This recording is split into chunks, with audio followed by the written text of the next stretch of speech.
देखिए ये मसला है, असल में मैं छेड़ इसलिए रहा हूँ कि ये पेश आने वाला मसला है। ये हमारे माशरे का एक मसला है जो माशरे में पेश आता है, ख़ास तौर पर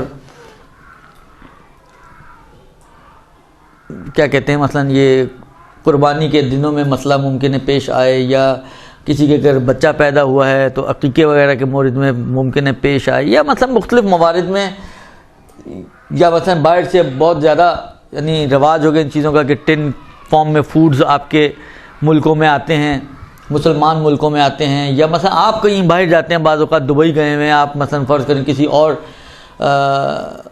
हता अमेरिका यूरोप में गए हुए हैं तो वहाँ पे गोश्त वोश्त होटल में जाके खा सकते हैं, नहीं खा सकते हैं। तो बिलाखिर ये मसला ऐसा है कि जो बहुत ज़्यादा पेश आता है और बहुत ज़्यादा पूछा जाता है, इसलिए डरते डरते मैं इसको छेड़ तो रहा हूँ। अब देखें किस हद तक संभाला जा सकता है इसको। मसला ये है कि गोश्त, चर्बी और चमड़ा, दुरुस्त, यानी तीनों वो चीज़ें हैं जो हैवानात से रिलेटेड हैं। चमड़ा हैवान की खाल से बनता है, गोश्त तो उसका अपना गोश्त है, और चर्बी भी बहरहाल उसी के गोश्त का हिस्सा है बिलाखिर, दुरुस्त। तो गोश्त, चर्बी और चमड़ा, एक कानून हमेशा जहन में रखें अपने, अगर आप मुस्लिम स्टेट में रहते हैं और मुस्लिम स्टेट का मयार ये है कि जहाँ के रिहायशी अक्सरियत मुसलमानों की हो, वो मुस्लिम स्टेट है। नाम से फ़र्क नहीं पड़ता नाम क्या लिखा हुआ है उसका झंडे पर, दुरुस्त। अहम यह है कि रिहायशी उसके कैसे हैं, मुस्लिम्स या नॉन मुस्लिम्स। अगर रिहायशी मुस्लिम्स हैं अक्सरियत तो ये कहलाएगा मुस्लिम स्टेट। जैसे मतलब आपका पाकिस्तान है, नाम को तो कह ही सकते हैं ना, कम से कम मसले सीखने के लिए तो मान ही सकते हैं। बाकी और हरकतें इन लोगों की ना हो मुसलमानों वाली, वो एक अलग मसला है। ये जो मुस्लिम स्टेट है, शरीयत ने मुसलमान के बाज़ार को अहमियत दी है। बाज़ार को अरबी ज़बान में कहते हैं सूक, सीन वाव काफ, दो नुक्तों वाला काफ, सूक। सूकुल मुस्लिम, मुसलमानों का बाज़ार। शरीयत इस बाज़ार को, जो मुसलमानों का बाज़ार है, इस एतबार से अहमियत देती है कि अगर आप मतलब फ़र्ज़ करें यहाँ पे अगर कोई गोश्त मार्केट हो, ठीक है, या जिस इलाके में भी आप रहती हैं गोश्त मार्केट हो, अब आप गई गोश्त लेने, आपने देखा बकरा टंगा हुआ है, अब कोई आपसे पूछे कि जी आपके सामने ज़िबा हुआ है, आपने देखा था कि इसको किबला रुख करके ज़िबा किया गया है, आपने सुना था कि बिस्मिल्लाह पढ़ के ज़िबा किया गया, तो आपको तो पता ही नहीं कि ये ज़िबा कैसे हुआ है। जब पता ही नहीं ज़िबा कैसे हुआ है तो आपके लिए पाक हलाल नहीं होना चाहिए, क्योंकि तय होना चाहिए कि ये शरई तरीके से ज़िबा हुआ है, ये साबित होना चाहिए आपके लिए। अब ये सबूत आपको कैसे मिलेगा? मार्केट में खड़ी हैं गोश्त के दरमियान, चारों तरफ गोश्त बकरे लटके हुए हैं, आप हैरान और परेशान खड़ी हैं कि कौन सा लूँ और कौन सा ना लूँ, किससे उठाऊँ और किससे ना उठाऊँ। क्यों? इसलिए कि आपको तो किसी का भी नहीं पता, सब आपके लिए एक जैसे ही अननोन बकरे कि इनका ज़बिया कैसे हुआ है। लेकिन शरीयत कहती है कि अगर आप मुसलमानों के बाज़ार से ले रहे हैं तो इस मुसलमानों के बाज़ार को समझें एक अलामत बनाए इस बात का कि ये मुसलमान अगर खाने के लिए बेच रहे हैं तो ये हलाल ही है। लिहाजा फिर आपको वहाँ जाके परेशान होने की ज़रूरत नहीं कि मैं कौन सा, अभी किसी भी बकरे से उठा लें, आप जो पसंद आए, जो अच्छा लग रहा हो, उससे जाके गोश्त खरीद लें। तो सूक़ मुस्लिम एक चीज़, ये अलामत है इस बात की कि जो मुसलमानों के बाज़ार से आप गोश्त लेकर आएंगे, ये गोश्त आपके लिए, अलबत्ता ये साबित होना चाहिए कि जो लटका हुआ ये बकरा है, कुत्ता नहीं है। ये तय होना चाहिए। मुंतहा ये जो शराइत के साथ ज़िबा हुआ है या नहीं हुआ, सूक़ मुस्लिम इस हिस्से को कवर करता है। सूक़ मुस्लिम जिस चीज़ को प्रोटेक्शन देता है, जिस पार्ट को, वो है तज़किया, ज़िबा। आया ज़िब जो है इसका ये शरई तरीके से हुआ है या नहीं है, शराइत के साथ ज़िबा हुआ है या शराइत के साथ ज़िबा नहीं हुआ, सूक मुस्लिम इसको प्रोटेक्शन देता है और कहेगा कि आप यही समझें कि ये शरई तरीके से ज़िबा हुआ है। अम्मा शरई तरीके से ज़िबा क्या हुआ है, ये सूक मुस्लिम इसको साबित नहीं करता। लिहाजा ये अलग से हमारे लिए साबित होना चाहिए कि ये जो टंगा हुआ है ये बकरा ही है, दुरुस्त, और फिर सूक मुस्लिम आपको फ़ायदा पहुंचाएगा। ये दोनों चीज़ें जमा हो जाएंगी कि ये बकरा और शरई तरीके से ज़िबा हुआ, तो आपके लिए खाना हलाल हो जाएगा। ये एक है सूक मुस्लिम। एक और इससे मिलती जुलती चीज़ है, वो है यद मुस्लिम। यद किसको कहते हैं? यदुल्लाह, हाथ को, दुरुस्त। यद मुस्लिम यानी मुसलमानों का हाथ। इस यद मुस्लिम को भी शरीयत अलामत बनाती है इस बात के लिए कि अगर आपको कोई मुसलमान गोश्त दे रहा है, आप बाजार से नहीं लेकर आए, आपके पड़ोसन ने ला के मसलन ये अकीके का गोश्त है, दुरुस्त। अब ये क्योंकि मुसलमान के हाथ से आपको मिल रहा है तो आप समझें कि ये भी तज़किया शुदा, यानी इसको सही तरीके से ज़िबा किया गया। तो यद मुस्लिम प्राइवेट सेक्टर पर और सूक मुस्लिम बाजार के सेक्टर पर, ये दो अलामतें बनती हैं इस बात की कि ये शरई तरीके से ज़िबा शुदा है। लिहाजा आप इस एतबार से शक ना करें, इसके ज़बिया होने में शक ना करें। यद मुस्लिम और सूक मुस्लिम यहाँ पर आके आपको प्रोटेक्ट कर लेगा। लेकिन वो वही वाली बात है, दूसरा जो इसका एरिया है कि ये आया बकरा है या कुत्ता है, वो आपको खुद तय करना है। अला आप जिस वजह से भी कराइन की वजह से आपको इत्मीनान हो गया कि ये बकरा ही है, उसके साइज़ की वजह से आपको इत्मीनान हो, इतना बड़ा कुत्ता कहाँ से आएगा, तो बिलाखिर वो काफ़ी है आपके लिए। उकलाई कोई भी तरीका हो तो वो आपके लिए काफ़ी है कि ये बकरा है। मतलब आपने देखा है शरी भी पड़ी हुई है, दुम के पीछे आपको बात होगा तो ना उसके थोड़े बाल लगे हुए थे, आप देख रहे हैं दोनों मैच कर रहे हैं, आपको इत्मीनान हो गया, ठीक है ये इसी बकरे का सर ये वाला है, तो ये बकरा ही होगा ना, फिर कुत्ता नहीं होगा। हालांकि किसी भी तरीके से तो ये आपका मसला हल हो सकता है। ये एक चीज़ अपने जहन में रखें। बस सूक मुस्लिम आपको बेनिफिट देगा और यद मुस्लिम आपको बेनिफिट देगा। अगर आप, अच्छा चलें हम मसले को साथ साथ लेके चलते हैं ताकि देखें क्या किस हद तक, ताकि बहुत ज़्यादा मैं इधर उधर ना चला जाऊं। मसला क्या है जनाब? फरमाते हैं मसला यह है कि गोश्त, चर्बी और चमड़ा कि जिसके बारे में ये एहतमाल हो कि ऐसे हैवान का है कि जिसको शरीयत के तरीके पर ज़िबा किया गया है, पाक है। ये भी हलालियत की बात नहीं की इन्होंने कि हलाल भी है, अभी सिर्फ पाक की बात की। पाक होने के लिए एहतमाल काफ़ी है। अब मुझे नहीं पता कि आप लोगों में से किसकी कितनी मालूमात है, कुछ नए चेहरे नज़र आ रहे हैं, कुछ पुराने चेहरे हैं, इनके अंदर एक मिक्स चार्ट मेरे सामने मौजूद है। तो अब मुझे नहीं मालूम कि ये एहतमाल हो, ज़न्न हो, यकीन, इसको आप लोग कितना पहचानते हैं कि ये होते क्या हैं। है आप लोगों के जहनों में एहतमाल किसे कहते हैं? खूब जी,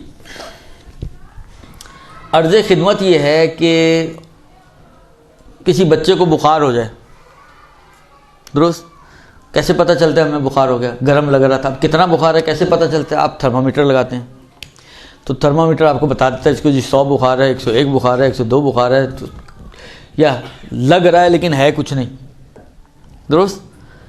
तो हमारे पास एक आला है कि जिसके ज़रिए आप बुखार को नाप सकते हैं कि कितना है, उसकी पैमाइश की जा सकती है। ये जो आपका दिल है, जो दिल नादान, दुरुस्त, इसकी मुख्तलिफ हालतें और कैफियतें होती हैं। मुंतहा हमारे पास कोई पैरामीटर नहीं है, कोई हमारे पास इसके लिए आला नहीं है कि आप दिल में वो आला डालें तो आपको पता चल जाए कि आपका दिल इस वक्त किस कैफियत में है, वरना तो बहुत से राज खुल जाएं, दुरुस्त।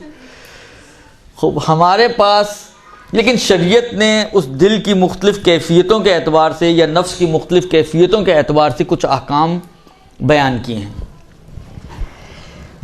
अभी आप लोग यहाँ पे बैठी हुई हैं, दुरुस्त, घड़ी आपके सामने 4:45 हो रहे हैं। अगर मैं आपसे सवाल करूं कि इस वक्त दिन है या रात है, तो क्या जवाब होगा आप लोगों का? अब आप कमरे में बैठे हो ना, आपको आसमान तो नज़र नहीं आ रहा। मैं आपको दलीलें पेश करूं कि नहीं जी इस वक्त रात है, तो आप मानेंगे मेरी बात? नहीं मानेंगे। क्यों नहीं मानेंगी? इसलिए कि आपका नफ्स से मुतमइन्ना है, इस वक्त वो उस लेवल पर है कि मेरी किसी भी बात को मानने के लिए तैयार नहीं है। इसलिए कि गोया आप यूं समझे कि आप अगरचे नजर नहीं आ रहा है, लेकिन आप गोया आप देख रही हैं उसको, अगरचे नजर नहीं आ रहा है लेकिन आपके लिए इतना क्लियर है, जिसको कहते हैं ना क्रिस्टल क्लियर है ये चीज आपके लिए कि ये सब दिन ही है, ये जितनी भी दलीलें बोल रहे हैं सब ऐ ही हैं। दुरुस्त? इसको कहते हैं यकीन, 100% श्योरिटी किसी भी चीज के बारे में। जब आपका नफ्स इतना मुतमईन हो, इतना काने हो, मैं मुतमईन का लफ्ज अभी खास वजह से इस्तेमाल नहीं कर रहा हूं, इतना काने हो कि उसके अगेंस्ट जो इम्कान दिया जा रहा है वो उसको मानने के लिए तैयार ही ना हो, तो इसको कहते हैं यकीन। दुरुस्त?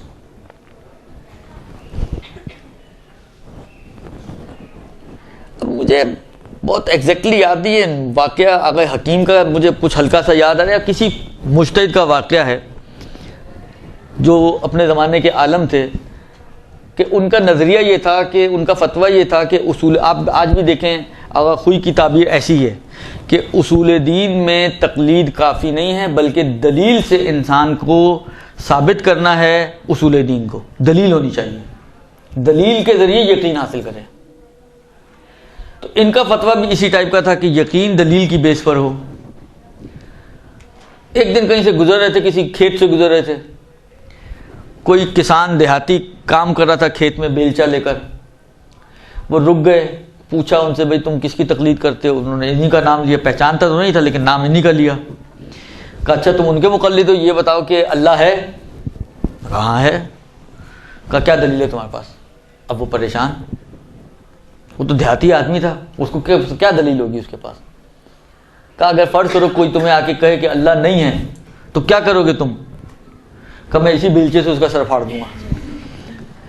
जब उन्होंने देखा कि इतना बड़ा यकीन भी हो सकता है कि बगैर दलील के वो इतने यकीन पर हो कि बेलचे से सर फाड़ने के लिए तैयार है और अपनी बात से हटने के लिए तैयार नहीं है, तो उन्होंने जो मैंने सुना हुआ है, ये मैंने कहीं देखा नहीं है, सुना हुआ है, तो उन्होंने अपना नजरिया चेंज कर दिया। तो यकीन एक ऐसी चीज होती है कि इंसान इतना, उसका नफ्स और उसका जहन काने हो किसी मतलब के ऊपर कि फिर अगेंस्ट में कोई बात सुनने के लिए तैयार ना हो, इसको कहते हैं यकीन। कि अगर हम परसेंटेज में अगर आप आए, क्योंकि 100 से तो ऊपर कुछ भी नहीं ना, 100 का मतलब है आप एंड पे खड़े हुए हैं, तो 100% किसी चीज के बारे में आपकी श्योरिटी, इसको कहते हैं यकीन। दुरुस्त? अच्छा, 100 से अगर आप नीचे आना शुरू करें तो होगा क्या, नतीजा क्या निकलेगा? नतीजा ये निकलेगा कि 100 से जैसे ही आप नीचे आना शुरू करेंगे, फर्ज करें आप 1% नीचे आ गए, 1 सीढ़ी नीचे आ गए, तो इसका नतीजा ये निकलेगा कि इसके अगेंस्ट में जो इम्कान है वो 1 सीढ़ी ऊपर चढ़ जाएगा। होगा या नहीं होगा ऐसा? मतलब फर्ज करें मैं आपको कह रहा हूं रात है, आप कह रही हैं दिन है, हालांकि मैंने ऐसी दलीलें पेश की कि आप थोड़ा सा सोचने पे मजबूर हो गई। दुरुस्त? और एक फर्ज करें 5% आपके जहन में ये बात आ गई कि यार कहीं सर सही ना बोल रहे हो, तो इसका मतलब क्या हुआ कि आप यकीन पे तो अब नहीं है, आप आ गई 95% पर, तो बाकी 5% अब कहां जाएगा भाई? ये 5% जो अगेंस्ट में जो इम्कान थे ये उसके खाते में चला जाएगा। यानी 95% आपको, आपका नफ्स ये कह रहा है कि ये रात है, लेकिन 5% इम्कान आपके दिमाग में पैदा हो गया कि हो सकता है दिन ही हो, सॉरी उल्टा, 95% आपका नफ्स कह रहा है कि दिन है, लेकिन 5% आपके जहन में या आपके नफ्स में दिन का भी, रात का भी इम्कान मैंने डाल दिया। अब जितना जितना वो वहां से कम होता जाएगा, इतना इतना ये यहां से बढ़ता जाएगा, क्योंकि एट द एंड हमें 100 चाहिए, फिगर हमारा 100 पे होना चाहिए। दुरुस्त? 100% तो हो गया यकीन। अब 100 से जब जितना जितना नीचे आता जाएगा 50 तक, तो 51 to 99, इसको फिक्की इस्तिलाह में जन, ज़ोए नून जन, या हमारे यहाँ आमतौर पे गुमान, जन्नो गुमान। दुरुस्त? इसको जन्नो गुमान से ताबीर किया जाता है।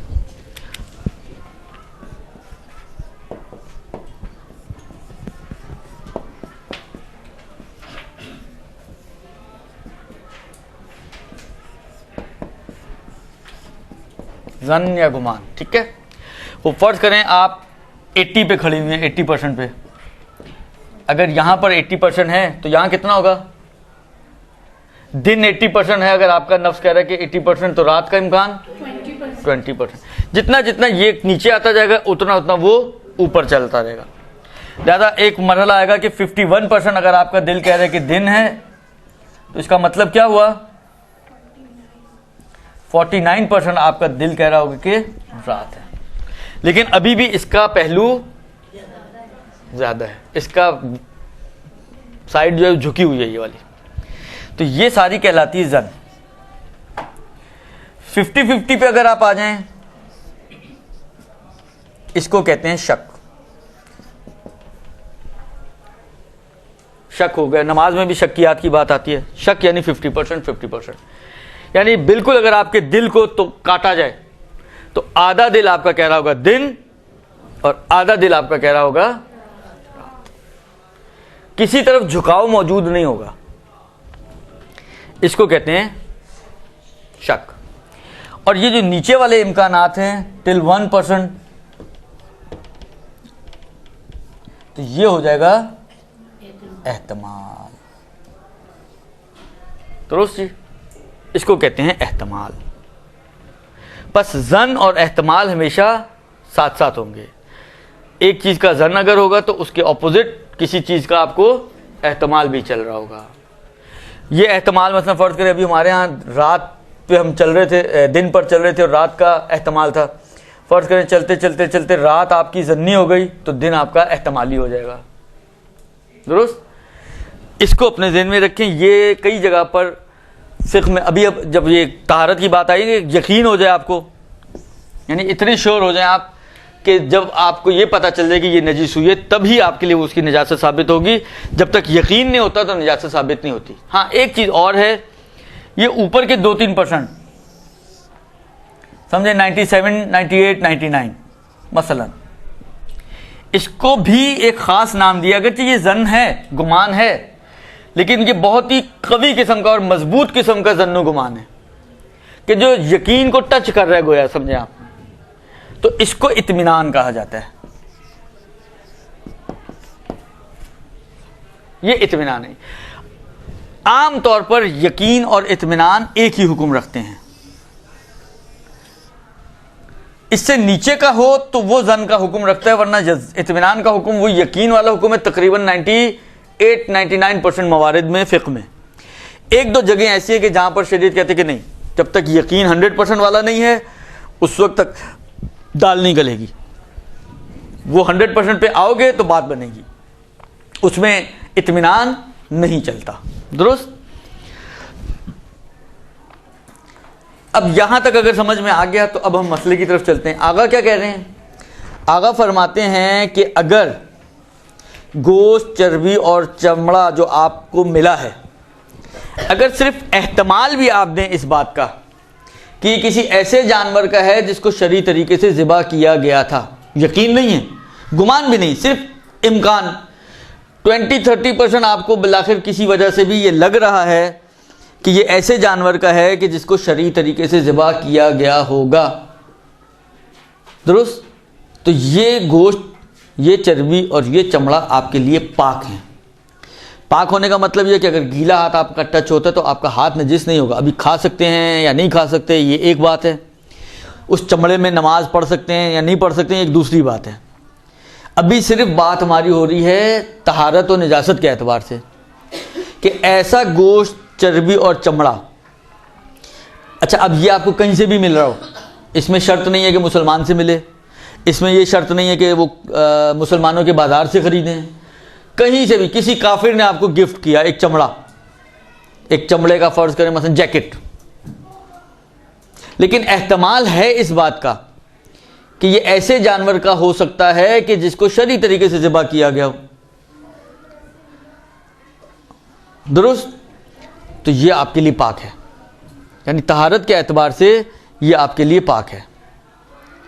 फिर वही बात कि अभी इसमें नमाज की मैं बात नहीं कर रहा हूँ, लेकिन अगर आपका गीला हाथ इसको टच होता है या पसीने, या मतलब हैंड बैग्स होते हैं ख़वातीन के, कोई चमड़े का बैग हो किसी जानवर के चमड़े का, और आपको एहतमाल भी आप इस बात का दें कि ये ऐसे जानवर का होगा कि जिसको शरई तरीके से ज़िबा किया गया, तो ये बैग आपका पाक है।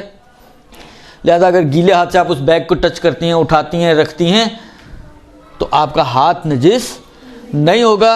या उसी बैग में अगर वो बैग गीला हो गया, अब वही गीलाहट आपके कपड़ों को लग गई, तो आपके कपड़े नजिस नहीं होंगे। इन कपड़ों में कि जो उस चमड़े के बैग से टच होने की वजह से नजिस हुआ है, जिसमें आपको एहतमाल था कि ये शरई तरीके से ज़िबाशुदा जानवर का हो, इस कपड़े में आप नमाज भी पढ़ सकती हैं। चमड़े में पढ़ सकते हैं, नहीं पढ़ सकती हैं, वो भी नहीं आया मसला। लेकिन इस कपड़े में जो उससे टच होने की वजह से जिसके ऊपर गिलाहट आई है, तो क्योंकि वो पाक मान रहे हैं हम उसको, लिहाजा आपका लिबास नजिस नहीं हुआ। जब आपका लिबास नजिस नहीं हुआ तो आप उसमें नमाज पढ़ सकते हैं। दुरुस्त जी, ये एक चीज़।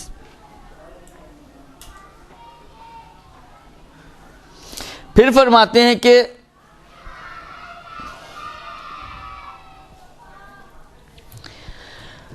अब अगला स्टेप इसमें ये लेकर आए हैं कि ये गोश्त, चर्बी और चमड़ा या तो आपको किसी काफिर ने लाके दिया, आपका पड़ोसी कोई हिंदू था उसने आपको लाके दिया, गोश्त लाके दिया मसलन, या नहीं आपने तो किसी मुसलमान से लिया है। लेकिन आपको ये मसला ये दुबई वगैरह में बहुत पेश आता है, आप गोश्त जिससे ले रही हैं वो मुस्लिम है, मुसलमान का स्टोर है, मगर आपको मालूम है कि ये मसलन ब्राज़ील से मंगवाया हुआ है चिकन, जो काफिर मुल्क है।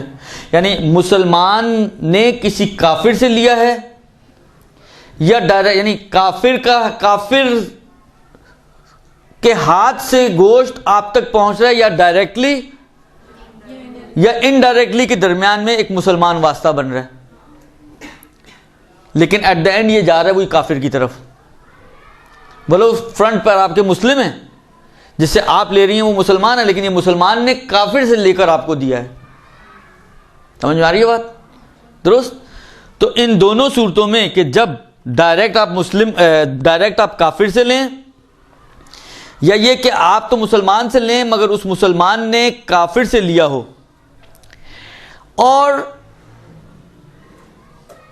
इस सूरत में जब मुसलमान काफिर से ले रहा हो, इस मुसलमान ने ये तहकीक नहीं की है कि ये किस जानवर का है, ऐसे जानवर का कि जिसको शरई तरीके से ज़िबा किया गया, या नहीं किसी मुर्दार जानवर का, ऐसी कोई तहकीक इसने नहीं की। काफिर में तो इसकी ज़रूरत ही नहीं, डायरेक्टली आप काफिर से ले रहे हैं। लेकिन जब आप मुसलमान से भी ले रहे हैं कि जो काफिर से लाकर आपको दे रहा है, तो इस मुसलमान ने जो दरमियान में है, ये तहकीक किए बगैर कि ये ऐसे जानवर का गोश्त है कि जिसको शरई तरीके से ज़िबा किया गया है, या ऐसे जानवर का नहीं है, इस तहकीक के बगैर ही वो गोश्त काफिर से लेकर आपको पकड़ा दिया। दुरुस्त। तो इस सूरत में आगा फरमाते हैं कि इस गोश्त और चर्बी को खाना हराम। समझ में आ रही है बात? दुरुस्त। ये कुछ नक्शा बना दूं? जी जी, खाना हराम है रह गया था।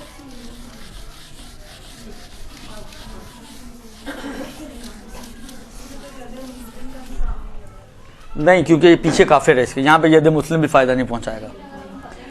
अभी जो बता रहा हूँ ना, अभी उस पर रहे आप, अभी इधर उधर ना चलाएंगे हमारे आप लोग। काफिर डायरेक्ट ला कर दे, ये मसला किसका है? गोश्त, चर्बी, चमड़ा, इसमें से कोई भी चीज काफिर ने डायरेक्ट लाकर आपको दी है, या आपको लाके देने वाला मुस्लिम है मगर इस मुस्लिम ने काफिर से लिए और फिर लाकर आपको दिए। ठीक है, बस आपके और इस काफिर के दरमियान वास्ता ये मुसलमान है। मतलब मुसलमान इसने तहकीक किए बगैर ये गोश्त लाके दिया आपको। तहकीक किस चीज़ की करे? तहकीक ये करे कि ये आया शरई तरीके से ज़िबा होने वाले जानवर का है या शरई तरीके से ज़िबा ना होने वाले जानवर का है, ये मालूमात किए बगैर आंखें बंद की, गोश्त उठाया, उससे ला के आपके हवाले कर दिया। तो आगा फरमाते हैं कि गोश्त और चर्बी खाना हराम है, यानी ऐसे गोश्त और चर्बी को आप नहीं खा सकते। लिहाजा फर्ज करें, अगर अभी हम सूके मुस्लिम की तरफ भी नहीं जा रहे हैं, मतलब फर्ज करें आपके मोहल्ले में कोई एक दुकान है जो बाहर के मुल्क से गोश्त मंगवा के इंपोर्ट कर रहा है गोश्त और ला के आपको दे रहे हैं, और जिस मुल्क से इंपोर्ट कर रहा है वो काफिर मुल्क है। और तो पाकिस्तान है माशाल्लाह, यहाँ तो कुत्ते का गोश्त मिलता है, यहाँ पे सूअर का गोश्त बिकता है, गधे का गोश्त यहाँ बिकता है माशाल्लाह, चूहों का कीमा यहाँ बिकता है, दुरुस्त। तो यहाँ तो कोई पूछने वाला ही नहीं है। लिहाजा इस मुसलमान के बारे में आप इसके बगैर तहकीक किए, उसने उठाया वहाँ से, मंगवाया, अब किस चीज़ का गोश्त है, क्या है क्या नहीं, लाके आप मार्केट में फ्लोट कर दिया। अब आप उसकी दुकान पे गई, आपको मालूम है ले तो मुसलमान से रही है, लेकिन ये मुसलमान काफिर से लेकर आए।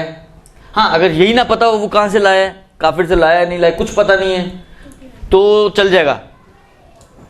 लेकिन फर्ज यहाँ पर यह है कि ये आपको मालूम है कि इसने काफिर से लाके दिया है और तहकीक वगैरह भी कुछ नहीं की है, तो ऐसी सूरत में इस गोश्त और इस चर्बी को खाना हराम। अलबत्ता इस चमड़े में नमाज हो सकती है, ये आगा सिस्तानी का एक नजरिया है। अलबत्ता आगा खुई वगैरह इसको नहीं मानते थे, लेकिन आगा सिस्तानी कहते हैं कि गोश्त और चर्बी नहीं खा सकता, लेकिन चमड़े में नमाज पढ़ी जा सकती है। दुरुस्त, यहां तक क्लियर होगी बात। अब तीसरा स्टेप यह है कि अगर मुसलमानों के बाजार से गोश्त ले, गोश्त चर्बी या चमड़ा, दुरुस्त, या ऐसे मुसलमान से ले कि जिसके बारे में मालूम ही ना हो कि उसने किसी काफिर से लिया है या नहीं, या ऐसे मुसलमान से ले कि जिसके बारे में आप एहतमाल देती हो। अब देखिए, ये एक मरहला थोड़ा सा टेढ़ा है, सख्त है। यहां तक समझ में आ गया ना?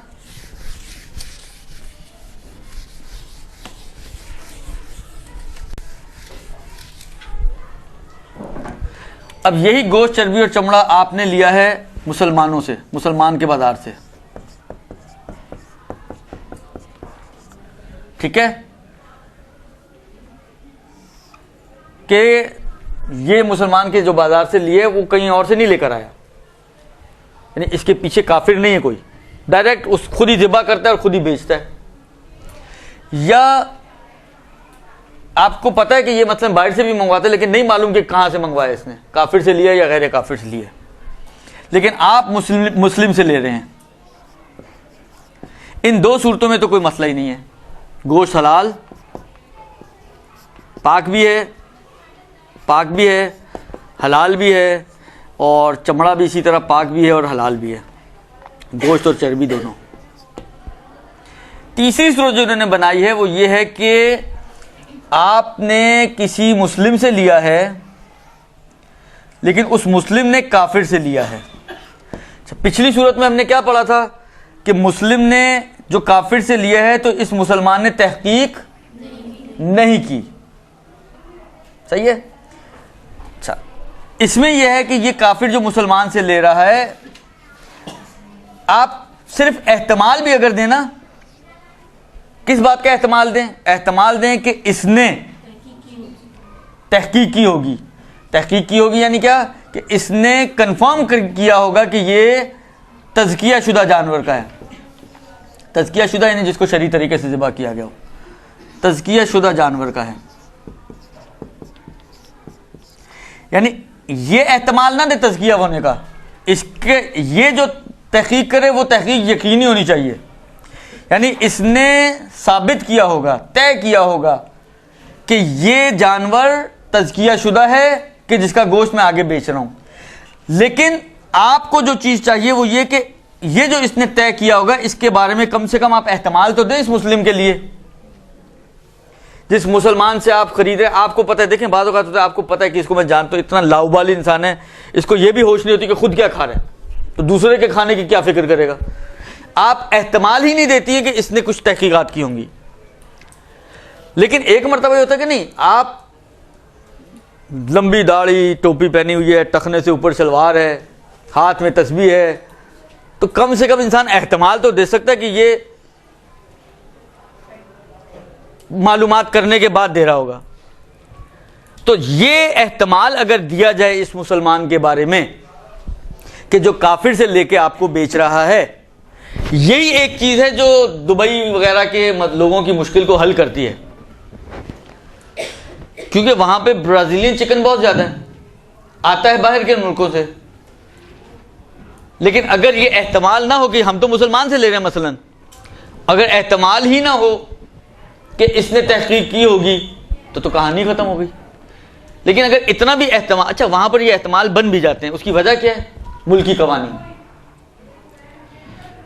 वहां की वजह यह है कि पाकिस्तान में नहीं बन सकता, यानी बिलाखिर ये कहना भी मुश्किल है, इसलिए कि कोई कानून नहीं है, हमारा एक ही कानून है कि कोई कानून नहीं है। लेकिन वहां की मुश्किल यह है कि उनकी कवानीन सख्त है इन चीज़ों में, ख़ास तौर पर सुन्नी हजरात बाज़ चीज़ों में हम शियों से ज़्यादा स्ट्रिक्ट हैं, लिहाजा वो इन चीज़ों पर ज़्यादा अहमियत देते हैं। लिहाजा जब कानूनी तौर पे भी और फ़िक़ही तौर पे भी वो इन चीज़ों में हमसे ज़्यादा हसास हैं, तो बिलाखिर इंसान एहतमाल तो दे सकता है ना इस बात का कि यार ये बिलाखिर इतने सख्त मुल्क में अगर पता चल जाए तो इसकी दुकान ही बंद कर दें, इसका सारा कारोबार बंद कर दें, ये जो है आसमान से ज़मीन पर आ जाएगा। तो किसी को भी शौक़ नहीं होता आसमान से ज़मीन पर आने का। वहाँ पर 1000 दिरहम के चालान के पीछे लोग कानून पसंद हो जाते हैं, तो जहाँ पर उसका पूरा कारोबार ही ख़त्म हो रहा होगा तो वहाँ तो वो ज़्यादा एहतियात करेगा। ज़्यादा आप एहतमाल बहरहाल दे देते हैं इस बात का कि यार इसने मालूमात करके उस गोश्त को मंगवाया होगा। तो जहां पर भी ये एहतमाल आ गया उस मुसलमान के बारे में जो काफिर से मंगवा रहा है कि ये गोश्त तज़किया शुदा गोश्त होगा, शरई तरीके से ज़िबा शुदा गोश्त होगा, वहीं पर शरीयत आपके लिए एक सहूलत की कायल हो जाती है और वो कहती है कि ऐसी सूरत में इस गोश्त को भी खाया जा सकता है। दुरुस्त। अलबत्ता एक शर्त लगाई है आगा सिस्तानी ने इस गोश्त के बारे में कि जो आप मुसलमान से ले रहे हैं, चाहे उसने कहीं और से लिया हो, चाहे उसने कहीं और से ना लिया हो, वो एक शर्त लगाई है। वो पाकिस्तान में नहीं देखा उन्होंने, इसलिए शर्तें लगा रहे हैं। पाकिस्तान में तो ये भी सब ऊपर नीचे हो जाती हैं। वो क्या लगाई है शर्त? कहते हैं वो शर्त ये है कि जब मुसलमान आपको दे तो वो ऐसा तसर्रुफ कर रहा हो उसमें कि जो हलाल गोश्त के साथ मखसूस होता है, मतलब आपको खाने के लिए दे रहा हो। एक मरतबा फ़र्ज़ करें एक मुसलमान आया आपके पास, आके कहा कि यार ये तुमने कुत्ता पाला हुआ, गोश्त कुत्ते को डाल दो, तो ये मुसलमान से लेना फ़ायदा नहीं पहुंचाएगा। आप कहें उसने तो कुत्ते के लिए दिया, हम खुद क्यों ना खा लें, यहां पर फ़ायदा नहीं पहुंचाएगा। अगर वो खाने के लिए, आपको खाने के लिए दे एक मुसलमान, तो फिर वो आपको बेनिफिट देगा कि तज़किया उसका खुद ब खुद आप यद मुस्लिम की वजह से या सूक़ मुस्लिम की वजह से उसके तज़किये को साबित कर सकते हैं। लेकिन अगर वो खाने के लिए दे ही नहीं रहा, आपको दे ही रहा कि मतलब ये गोश्त लो चीलों को डाल दो, ये गोश्त लो कुत्ते को डाल दो, इस किस्म के तसर्रुफ़ात के लिए दे रहा है कि जो हलाल गोश्त के साथ मखसूस नहीं है। भाई कुत्तों को डालने के लिए कोई तज़किया शुदा जानवर होना तो ज़रूरी नहीं है ना। एक मुर्दार का गोश्त उठा के आपने कुत्ते को खिला दिया तो कौन सा आसमान टूटेगा? कुछ भी नहीं होगा, कुत्ते का भला हो जाएगा, आपका कुछ नहीं जाएगा। तो ये मखसूस नहीं है हलाल गोश्त के साथ। लेकिन आपको जो खाने के लिए दे रहा है एक मुसलमान, तो आपका खाना मखसूस है हलाल गोश्त के साथ, लिहाजा फिर आपको ये बेनिफिट्स जो यद मुस्लिम वगैरह के हैं मिल जाएंगे। बिरहमतिक या अरहमर राहिमीन व सल्लल्लाहु अला मुहम्मद व आलिहि त्ताहिरीन।